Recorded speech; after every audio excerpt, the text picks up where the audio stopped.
जय मां शक्ति।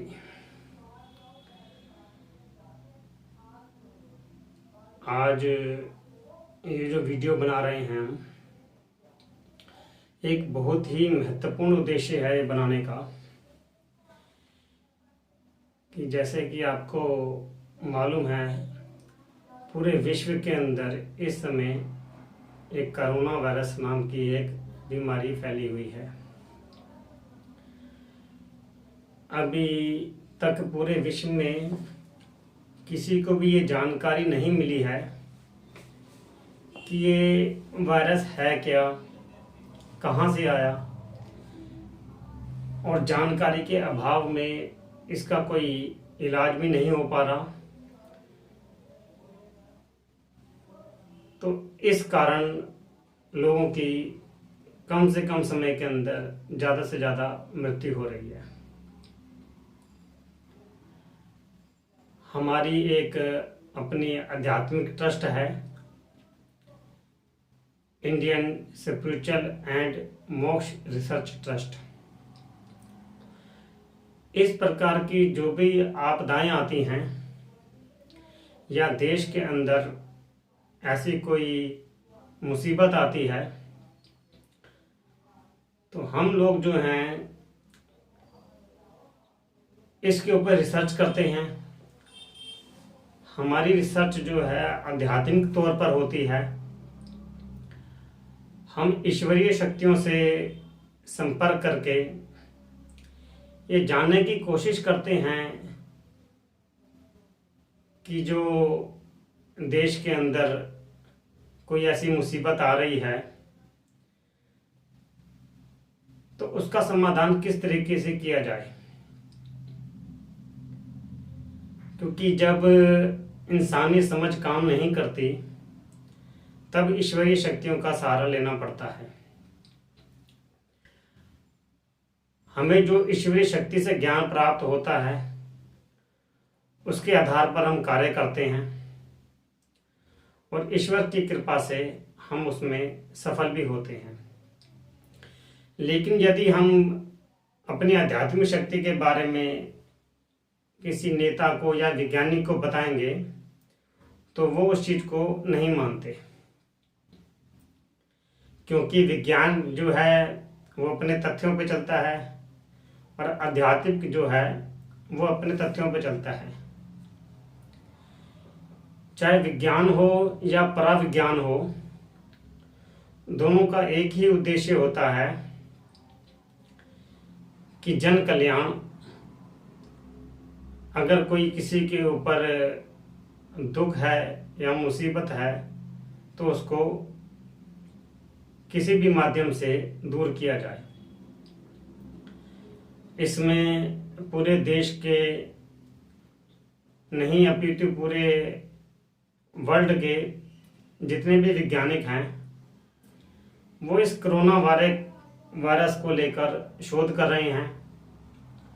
ये कहाँ से आया, कैसे आया, और जब तक इनकी शोध पूरी नहीं हो जाती या जब तक कोई दवाई उपलब्ध नहीं हो जाती तब तक इस बीमारी को रोकने के लिए यही संभव प्रयास किया जा रहा है कि इस बीमारी को ज़्यादा से ज़्यादा फैलाने से रोका जाए। जितनी भी देशों की सरकारें हैं वो अपने अपने स्तर पर कार्य कर रही हैं कि इस महामारी को रोका जाए। ये महामारी जो है इतनी भयानक है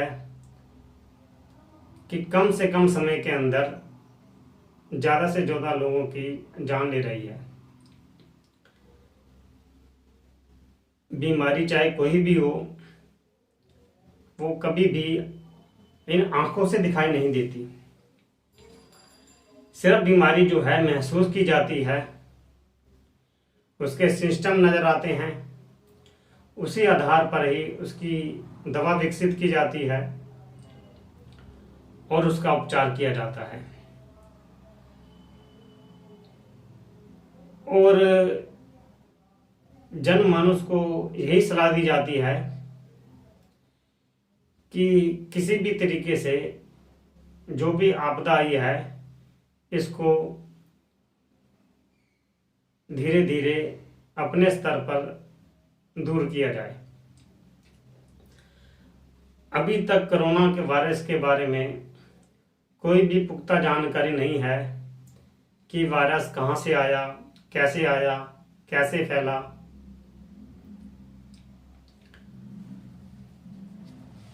तो हमने भी अपने आध्यात्मिक स्तर पर इसकी जानकारी जुटानी शुरू करी।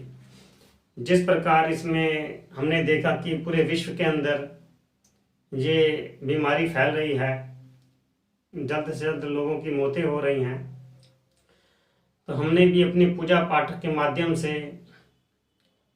अपनी ईश्वरीय शक्तियों के माध्यम से जितनी हमें जानकारी है या जो पर विज्ञान की हमारी जानकारी है उस पर हमने शोध किया और इस बीमारी के बारे में हमने जितनी भी जानकारी हासिल की है वो मैं आपसे शेयर कर रहा हूँ। हो सकता है कि विज्ञान हमारी इस जानकारी को ना माने। कुछ लोग ये भी कह सकते हैं कि लोगों को बेवकूफ़ बना रहा है। देखो, लोगों को बेवकूफ़ तब बनाया जाता है जब किसी संस्था का उद्देश्य उससे पैसा कमाना हो या कोई और किसी वजह से अपना फायदा चाहती हो। हमारी जो संस्था है, हमारा उद्देश्य किसी भी प्रकार से पैसा कमाने का नहीं है।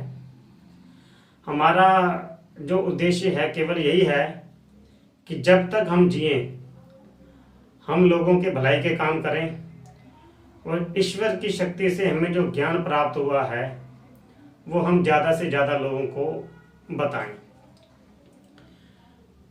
तो हमने जो इसके बारे में जानकारी हासिल की है उसके बारे में आपको बताते हैं कि जो ये कोरोना वायरस है ये असल में है क्या और इसको किस तरीके से दूर किया जा सकता है। ये जो कोरोना वायरस नाम का दिया गया है, ये वैज्ञानिक भाषा का नाम दिया गया है कोरोना वायरस। चीज एक ही होती है, उसके नाम अलग अलग होते हैं। हर भाषा में एक वस्तु के कई नाम हो सकते हैं। इसीलिए जो हमने अध्यात्म से अपना ज्ञान प्राप्त किया उसके बारे में हम आपको बताते हैं। ये जो कोरोना वायरस है ये अध्यात्म की भाषा में इसे कहते हैं ब्रह्मास्त्र। जैसा कि आपको ज्ञात भी होगा, पुराने जो हमारे ग्रंथ लिखे हुए हैं उनमें तरह तरह के अस्त्रों का वर्णन है और ये अस्त्र क्यों चलाए जाते थे इसके बारे में भी मैं जानकारी दे दूं कि जब कोई किसी के ऊपर अत्याचार करता था तो उस अत्याचार को रोकने के लिए ये अस्त्रों का प्रयोग होता था। कोई भी ऋषि मुनि या कोई इन अस्त्रों का ज्ञाता बिना मतलब के इन अस्त्रों को प्रयोग में नहीं लाता। बहुत ही कोई ज़्यादा विपदा आ जाती है किसी जाति के ऊपर, तब जाके इन अस्त्रों का प्रयोग किया जाता है। जिस तरह कैसे पहले आपने देखा होगा एक महामारी फैली, बर्ड फ्लू, स्वाइन फ्लू या प्लेग, ये क्यों फैलती हैं बीमारियां? देखो, जिस प्रकार से हम इंसान अपने आप को बहुत श्रेष्ठ समझते हैं, इसी प्रकार से ब्रह्मा की दृष्टि में या ईश्वर की दृष्टि में सभी जीव जंतु एक समान है। यदि हम किसी अनावश्यक किसी जीव जंतु को परेशान करेंगे तो उस जीव जंतु के भी कुछ देवता होते हैं जिसको वो मानते हैं, जिसकी वो आराधना करते हैं। जैसे हम ईश्वर की, भगवान की आराधना करते हैं, ऐसे ही सभी देवी देवता उन जंतुओं के भी होते हैं। यदि आप अनावश्यक उन जंतुओं को आप परेशान करेंगे तो वो भी ईश्वर शक्ति से प्रार्थना करते हैं कि हे ईश्वर, हमारी रक्षा करें, और ये जो इंसान रूपी जीव जो है ये हमें नुकसान पहुंचा रहा है, तो इसको दंड दे। ईश्वर ने कुछ नियम बनाए हैं, जैसे कि शेर को बनाया है कि शेर एक बकरे को खाता है या किसी और जीव को खाता है। वो नियम इसलिए बनाए गए थे कि यदि किसी जानवर की तादाद जरूरत से ज्यादा हो जाए तो उसे मारकर या उसे खाया जाए, जिससे कि पृथ्वी पर उसका बैलेंस बना रहे। लेकिन जो इंसान है वो क्या कर रहा है, वो अपनी जरूरतों के लिए अनावश्यक ही इन जीव जंतुओं की ज्यादा से ज्यादा उत्पत्ति कर रहा है अपने भोग विलास के लिए। हर जीव में प्राण होते हैं, चाहे मुर्गा हो, चाहे सुअर हो, चाहे चूहा हो, चाहे कोई भी जीव हो। जैसा कि मैंने पहले बताया कि जब हम किसी पे अति करते हैं तो उसका दंड भुगतना पड़ता है। पहले इंसानों ने जब किसी चूहों पे अत्याचार किया तो इस प्रकार से जो उनके देवता थे उन्होंने एक प्लेग की बीमारी फैलाई और इंसानों को मारना शुरू किया, जिससे कि इंसान जो है चूहों का संहार बंद करे। इसी प्रकार से जब इंसान ने ज्यादा से ज्यादा मुर्गों को, पक्षियों को खाना शुरू किया, तब एक बर्ड फ्लू के नाम से बीमारी फैलाई गई कि जिससे कि इंसानों की मौत हो और वो इस बीमारी से दूर हों और इनका जीव जंतुओं का संहार बंद करें। इसी प्रकार से स्वाइन फ्लू और जो भी बीमारी फैल रही हैं ये ईश्वरीय शक्ति द्वारा ही फैलाई जाती हैं। लेकिन जो भी बीमारी फैलाई जाती है उसके इलाज के लिए भी ईश्वर ने सभी प्रकार की वनस्पति बना रखी हैं जो कि उसका इलाज कर सकती है। सिक्के के हमेशा दो पहलू होते हैं।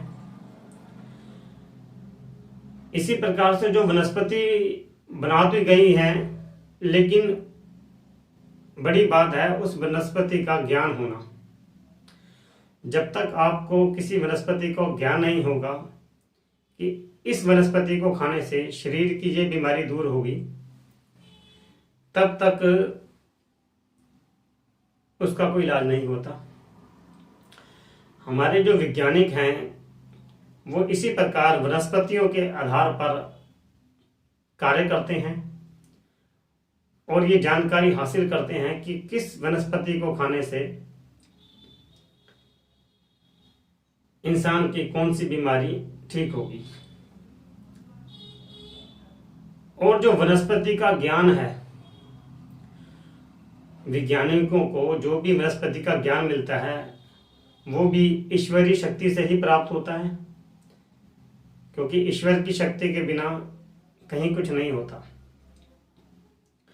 ईश्वरीय से ज्ञान प्राप्त कराते हैं कि इस जड़ी बूटी को मिलाने से या इसमें इस जड़ी बूटी को मिलाने से इस तरीके से इसकी दवा तैयार करने से इंसान का उपचार होगा।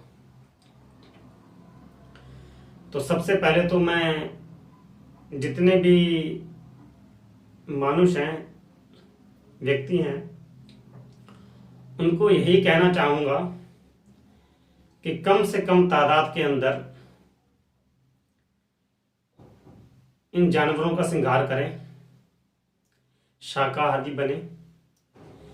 जब तक हमें ज्ञान नहीं था वनस्पतियों का, तब तक आदि मानव के तौर पर हम इन जीवों का संहार करते थे। लेकिन जब हमने वनस्पतियों की जानकारी हासिल कर ली है तो हमें यही चाहिए कि हम अपना पेट भरने के लिए ज़्यादा से ज़्यादा वनस्पतियों का प्रयोग करें और अपने शरीर को सुरक्षित रखें।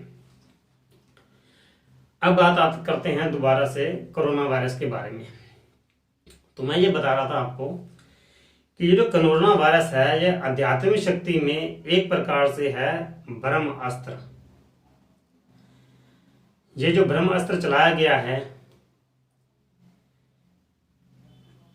और जो उसकी मारक क्षमता होती है, अब किसने चलाया, कैसे चलाया, ये तो ज्ञान हमने ईश्वर से नहीं प्राप्त किया, लेकिन हमें इतना ही ज्ञान प्राप्त हुआ है कि जब कोई अति हो गई है, जीवों को मारना शुरू कर दिया है, इस कारण से इस ब्रह्म अस्त्र का प्रयोग किया गया है। ब्रह्म अस्त्र का जब प्रयोग किया जाता है, इसकी अवधि कितनी है रोकने की और इसकी संहारक क्षमता कितनी है, मैं आपको ये बताता हूं। जब ब्रह्म अस्त्र का प्रयोग किया जाता है तो इसकी अवधि कम से कम जो है 100 दिन की होती है और इसकी संहारक क्षमता कम से कम 1 लाख व्यक्तियों की होती है। जब ब्रह्मास्त्र चलेगा 100 दिन से पहले इसका कोई समाधान नहीं हो सकता और कम से कम इसका 1 लाख व्यक्तियों की मृत्यु निश्चित है। इसका समाधान नहीं हो सकता, लेकिन करोड़ों की आबादी में से अपने आप को कैसा बचाया जाए, ये ज्ञान प्राप्त हो सकता है। क्योंकि जब ब्रह्मास्त्र चला है, इसकी वेव्स जो हैं वो फैली हैं, तो वो तो मृत्यु का कारण बनेगी ही बनेगी। अब ये सवाल उठता है कि इस ब्रह्मास्त्र से इंसान कैसे बचे। और दूसरा कारण है कि जब ब्रह्मास्त्र चलाया जाता है, जो अस्त्र प्रयोग किया जाता है, ये क्या करता है कि अपनी फैलावट करने के लिए कि कोई इसकी काट ना कर पाए, इसके लिए क्या करता है, सबसे पहले ये आध्यात्मिक गतिविधियों को बंद करता है और दूसरा इंसान के सोचने समझने की शक्ति को खत्म कर देता है। क्योंकि आध्यात्मिक गतिविधियों द्वारा ही इन अस्त्रों का निष्क्रिय किया जाता सकता है इनको। इसलिए पहले वो आध्यात्मिक जितनी भी गतिविधियां हैं उसको बंद करता है। जैसे कि आपने देखा कि जब ये बीमारी फैली है तो सबसे पहले जितने भी मंदिर, मस्जिद, चर्च या जितने भी आध्यात्मिक क्रियाएं हैं वो सब बंद हो गई हैं। दूसरा जो बताया मैंने कि आदमी की सोचने समझने की शक्ति खत्म कर देता है। हर इंसान को सिर्फ यही लगेगा कि मैं कैसे बचूं और मैं अपने परिवार को कैसे बचाऊं। इंसान केवल अपने बारे में सोचेगा, किसी दूसरे के बारे में नहीं सोचेगा।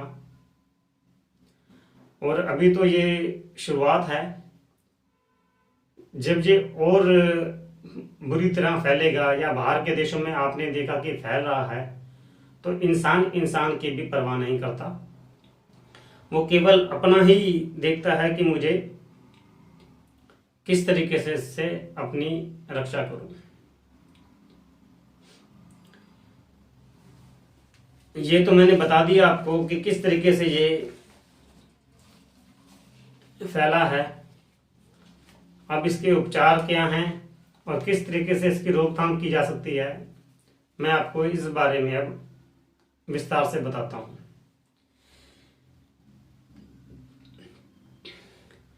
कोई भी अस्त्र शस्त्र जो भी होता है, उसका प्रयोग जब होता है वो हमेशा खुले के अंदर ही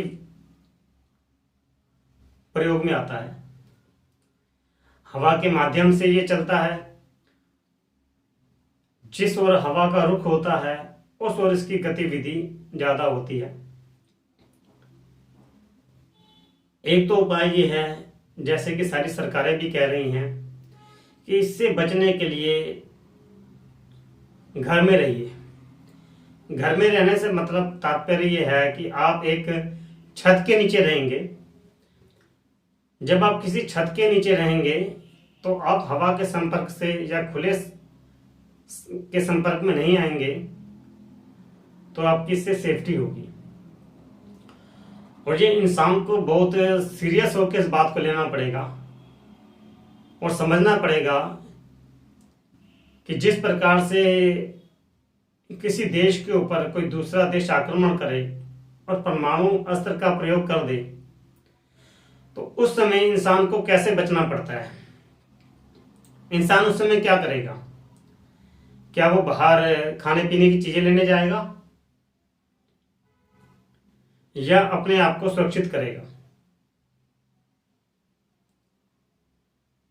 क्योंकि उस समय इंसान की सिर्फ यही होगी क्रिया कि मैं अपने घर से बाहर बिल्कुल ना निकलूं, क्योंकि बाहर परमाणु बम की विध्वंसक क्रियाएं कण फैले हुए हैं।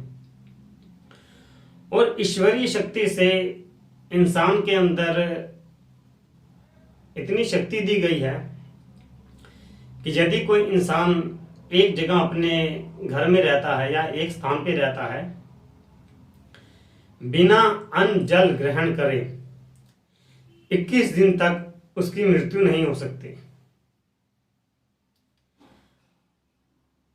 यदि आप अपने घर में हैं, जल भी ग्रहण कर रहे हैं, आपको अन्न नहीं मिल रहा और केवल जल भी ग्रहण करते हैं, तो केवल जल ग्रहण करने से भी एक इंसान की ह्यूमैनिटी पावर के हिसाब से, ईश्वरीय शक्ति के हिसाब से 40 से 60 दिन तक की उसकी आयु निश्चित की गई है।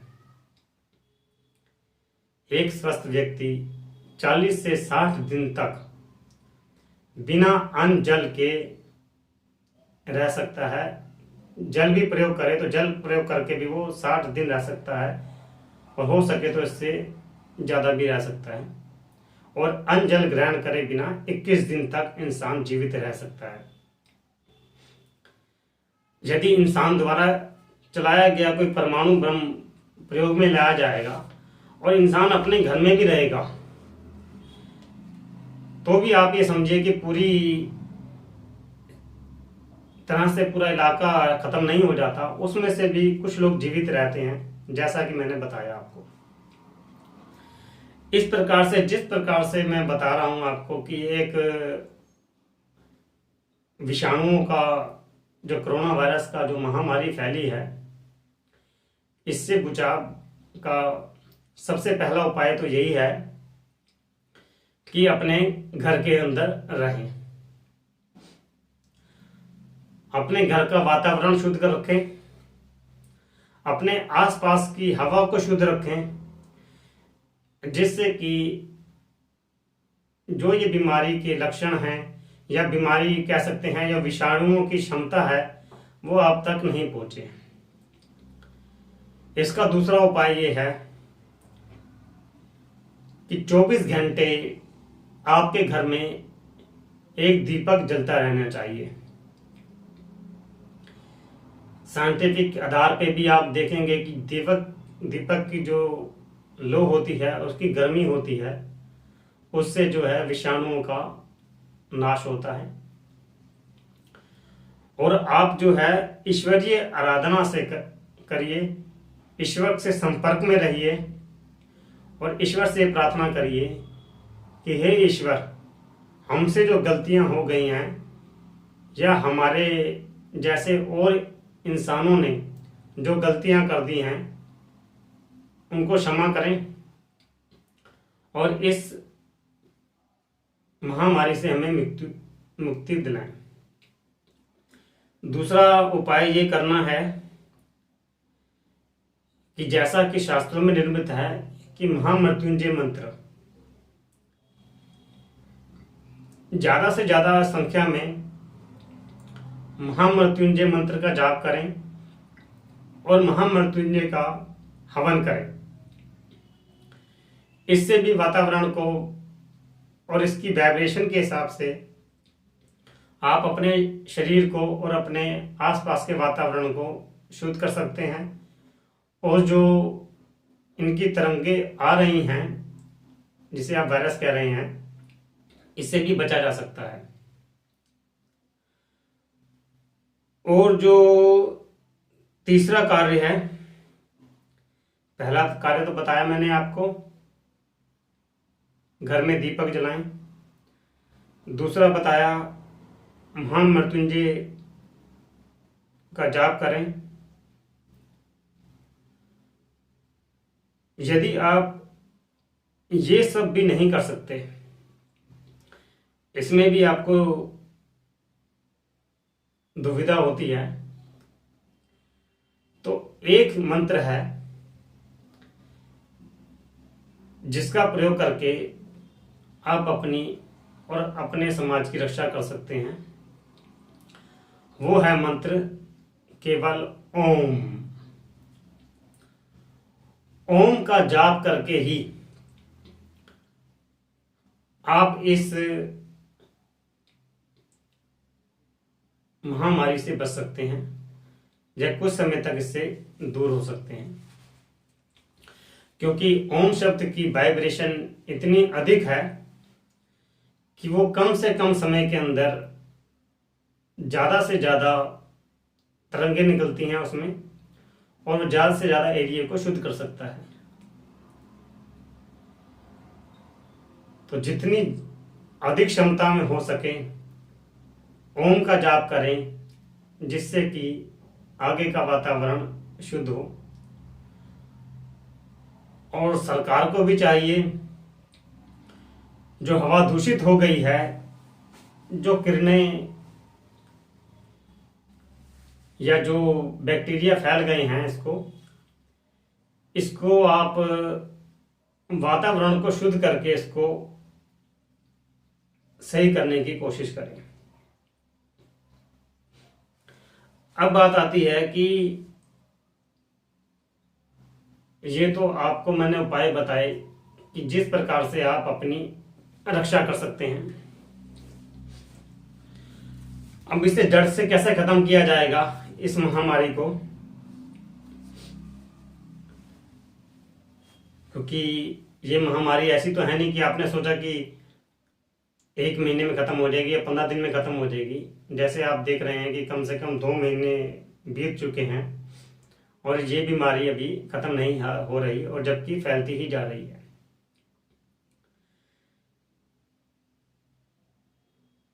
तो जैसा कि ब्रह्म अस्त्र जब चलाया जाता है, तो इसकी काट करने के लिए भी कुछ अस्त्र होते हैं। उन अस्त्रों का प्रयोग ईश्वरीय शक्तियों से ही प्राप्त होता है, और बहुत ही कम लोग हैं जिन पर ईश्वर की बहुत कृपा है,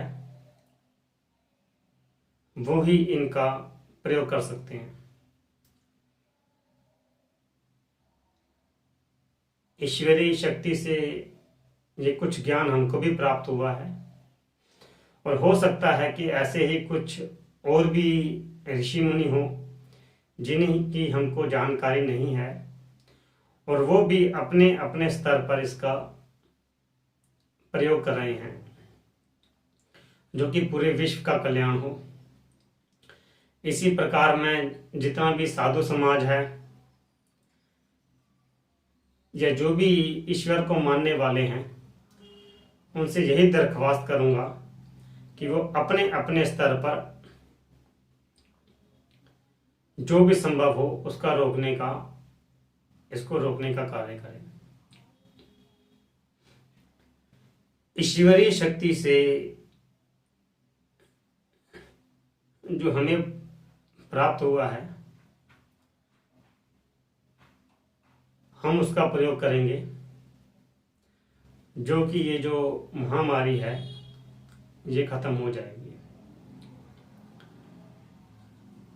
लेकिन जैसा कि मैंने आपको बताया कि 100 दिन की अवधि से पहले इस अस्त्र को खत्म नहीं किया जा सकता। 100 दिन की अवधि कलयुग के हिसाब से है, लेकिन जब ये अस्त्र प्रयोग में किया जाता था उस अवधि के हिसाब से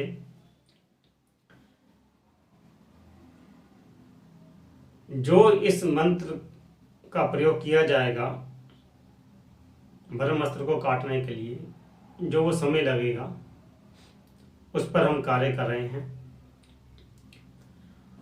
और आने वाली पूर्णमासी 7 और 8 अप्रैल की रात को हम इसका प्रयोग करेंगे, जिससे कि ये महामारी जो है वो जड़ से खत्म हो जाए।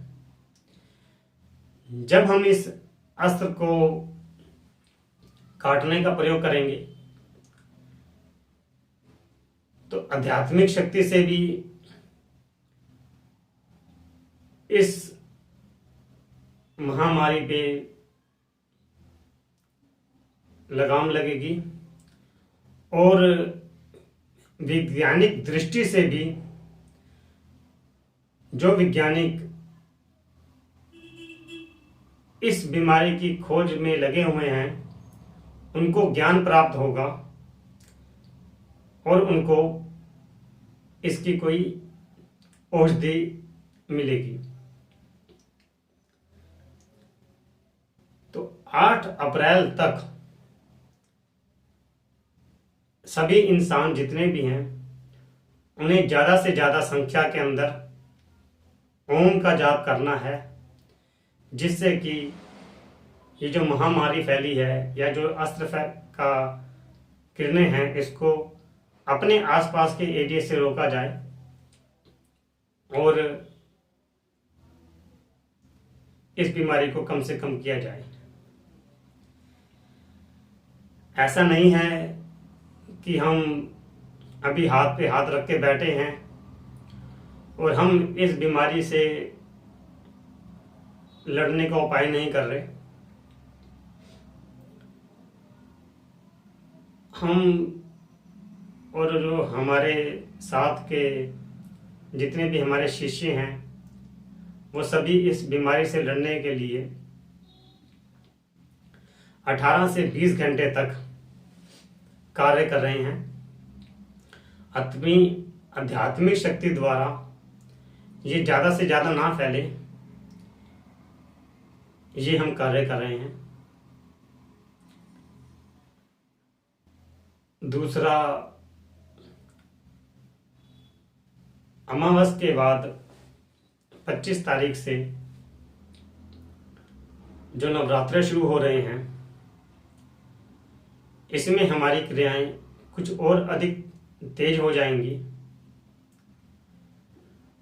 और जो महामारी फैल रही है इसे हम बहुत जल्दी से काबू में कर लेंगे। और जितने भी व्यक्ति हैं हिंदू समाज के लोग हैं उन्हें ज्ञात होगा कि वो जो नवरात्रि में नव दुर्गा की उपासना करते हैं उनमें मैं सबसे यही कहना चाहूँगा ज़्यादा से ज़्यादा संख्या के अंदर दुर्गा सप्तशती का पाठ करें, क्योंकि दुर्गा सप्तशती के पाठ के अंदर पुराने ऋषि मुनियों ने सारी जानकारी दी है कि हमारे शरीर के एक एक अंग के अंदर कौन कौन से देवता विराजमान होते हैं और कौन कौन से देवता की जिम्मेदारी है हमारे शरीर की रक्षा करना। तो ज़्यादा से ज़्यादा संख्या के अंदर दुर्गा सप्तशती का पाठ करें, महामृत्युंजय का जाप करें और हम जो है अपने स्तर पर ही इसको रोकने का कार्य कर रहे हैं। और जितनी भी जनता है वो सारे सरकार के निर्देशों का पालन करें, अपनी मनमानी ना करें, क्योंकि अपनी मनमानी करने से आप अपना भी नुकसान करेंगे और अपने परिवार का भी नुकसान करेंगे।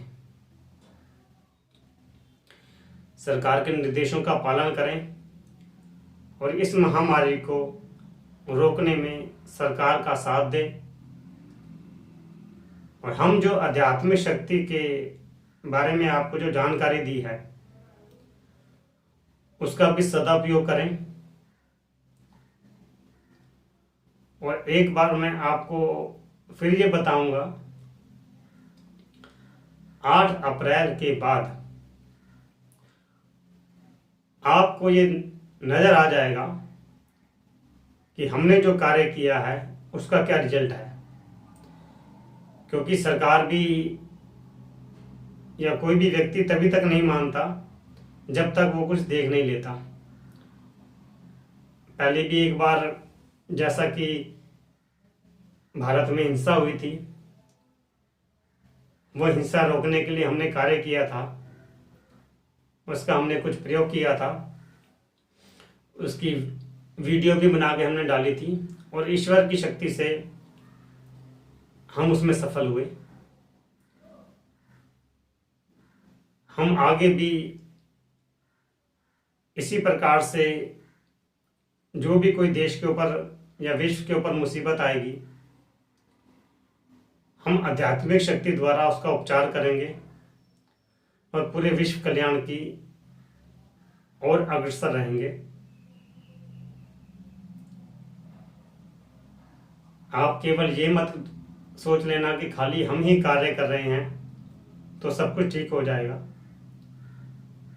आपको भी अपनी रक्षा करनी है और यदि कोई व्यक्ति जो कि हमारे साथ जुड़ना चाहता है, उसमें केवल जन कल्याण की भावना हो, अपना कोई निजी स्वार्थ ना हो, तो आप हमसे संपर्क कर सकता है। हम उसको ज्ञान देंगे कि किस प्रकार से इसका उपचार करना है। जय मां शक्ति।